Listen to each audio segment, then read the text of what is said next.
आज हम यहाँ पे डेंसिटी यानी कि घनत्व को समझने का प्रयास करेंगे। उसको समझने के लिए आपको एक बार 2 मिनट नॉलेज ले लो कि आपको उसको समझने के लिए फॉर्मूला पहले आपको ध्यान होना चाहिए कि डेंसिटी यानी कि घनत्व बराबर होता है द्रव्यमान बटा आयतन यानी कि मास अपॉन वॉल्यूम।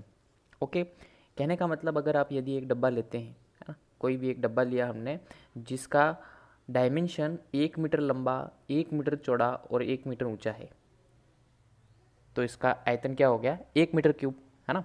आपने पढ़ा है लंबाई इंटू चौड़ाई इंटू ऊंचाई, है ना। तो इसका आयतन क्या होगा? 1 मीटर क्यूब। तो 1 मीटर क्यूब के अंदर के इस डब्बे में अगर आप पानी डालते हैं, शुद्ध जल डालते हैं और फिर उसका मास देखते हैं तो वो अलग आएगा। इसके अंदर अगर आप शहद भरते हैं फिर उसका मास देखते हैं तो वो अलग आएगा। ऑयल भरते हैं फिर उसका मास देखते हैं वो अलग आएगा। कहने का मतलब आप अलग अलग पदार्थ उस डब्बे में भरेंगे तो सभी का मास एक जैसा नहीं आएगा, है ना। सभी का मास अलग अलग आएगा, यानी कि उन सभी पदार्थों की जो डेंसिटी है, घनत्व है, वो सभी क्या है? अलग अलग है। ओके, तो यहाँ पे हम उसी को समझने का प्रयास कर रहे हैं।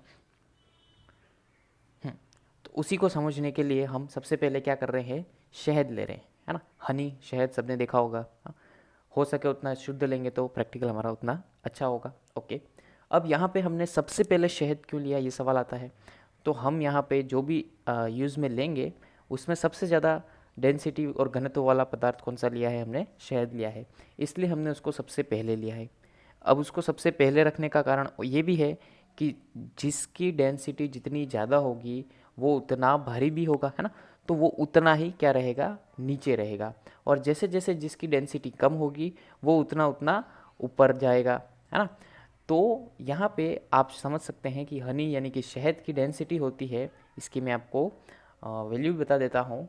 हनी यानी कि शहद की डेंसिटी होती है लगभग 1350 से लेके 1420 किलोग्राम मीटर प्रति क्यूब।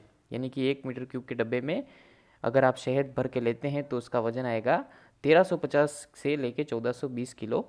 अब हम ले रहे हैं पानी यानी कि शुद्ध जल।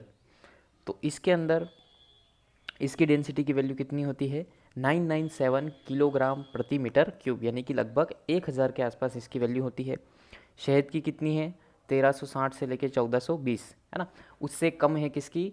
पानी की। कितनी है? लगभग 1000 के आसपास। ओके, अब इसके अंदर थोड़ी सी मेरे शहद में इम्प्योरिटीज़ थी, इस कारण पानी जैसे ही डाला तो वो शहद की जो इम्प्योरिटीज़ हैं वो थोड़ा सा पानी में घुल गया और पानी आपका येलोइश कलर दिख रहा है। इसलिए मैंने क्या किया, पानी में हमने डाल दी थोड़ी सी इंक, ताकि आपको पानी अलग कलर का दिखे, है ना। क्योंकि इसके बाद हम डालने वाले हैं ऑयल, तो वो होगा येलो कलर का, तो फिर आपको डिफरेंस दिखेगा नहीं। ओके, तो हमने थोड़ी सी इंक डाल दी ताकि इसका कलर थोड़ा सा चेंज हो जाएगा तो आपको समझ में आएगा। ओके, तो आपका ये समझना है कि जो ब्लू है वो आपका वाटर है ना। ब्लू है पानी, पानी।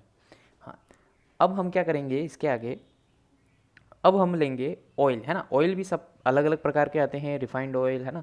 जितना आप कच्ची घानी का जो तेल होता है वो क्या होता है? गाढ़ा होता है ना।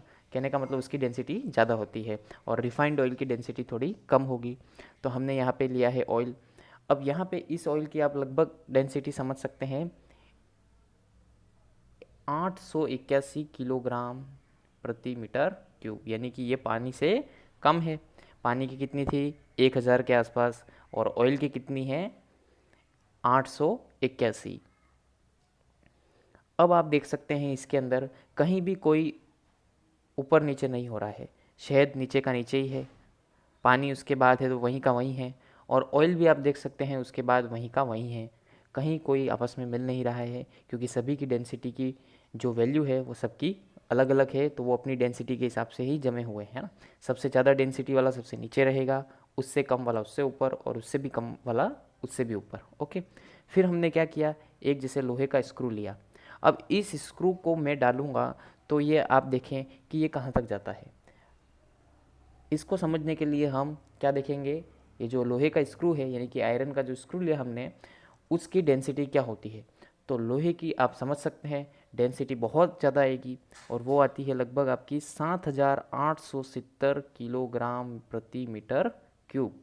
यानी कि उस मीटर क्यूब के डब्बे में अगर आप लोहा भरते हैं, आयरन भरते हैं पूरा, तो उसका वजन कितना आएगा? लगभग 7870 किलो, है ना।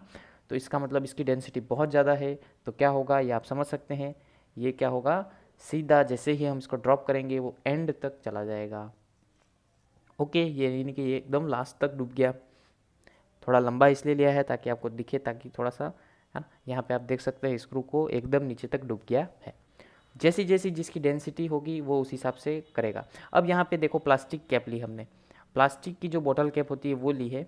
अब इसमें मैं ये दिखाना चाह रहा हूँ कि यहाँ पे प्लास्टिक कैप की आप जब डेंसिटी देखेंगे तो वो एक प्रकार से पीवीसी से बना है, तो उसकी डेंसिटी हम देख सकते हैं जो होती है 900 से लेकर 950 किलोग्राम प्रति मीटर क्यूब। तो वो 900 पानी से तो कम है। पानी की कितनी है डेंसिटी, 1000, तो पानी से तो इसकी डेंसिटी कम है। लेकिन ऑयल की डेंसिटी जो 881 थी उससे तो ये वैल्यू ज़्यादा है। इस कारण आपका जो प्लास्टिक का जो कैप है वो ऑयल्स में तो डूब गया, है ना, ऑयल्स तो नीचे चला गया, लेकिन पानी से नीचे नहीं जा रहा है। मैंने प्रयास भी किया दबाने का, उसको अंदर डुबाने का, लेकिन नहीं जा रहा है, वो ऊपर उठ जाता है। कहने का मतलब उसकी डेंसिटी ऑयल से तो थी ज़्यादा, इसलिए वो उसमें डूब गया, लेकिन पानी से उसकी डेंसिटी कम है, इसलिए वो उसमें तैर रहा है। यहाँ पे आप देख सकते हैं कि प्लास्टिक की कैप का डेंसिटी ऑयल से तो ज़्यादा था, इसलिए वो उसमें तो डूब गया, लेकिन पानी से उसकी डेंसिटी कम है, इसलिए वो उसी पे तैर रहा है, डूब नहीं रहा। ओके, अब इसके बाद हमने जब लास्ट ली, थर्माकोल का एक पीस लिया है और जब उसको उसके ऊपर रखा तो वो सबसे ऊपर ही तैर रहा है, वो डूब नहीं रहा। क्यों? क्योंकि उसकी डेंसिटी बहुत कम होती है।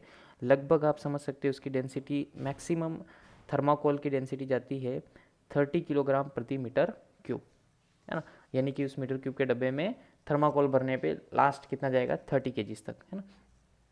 तो आप समझ सकते हैं इससे डेंसिटी को कि सभी की पदार्थों की अपनी अपनी प्रकृति होती है और सभी की अपनी अपनी डेंसिटी अलग होती है। Okay, thank you.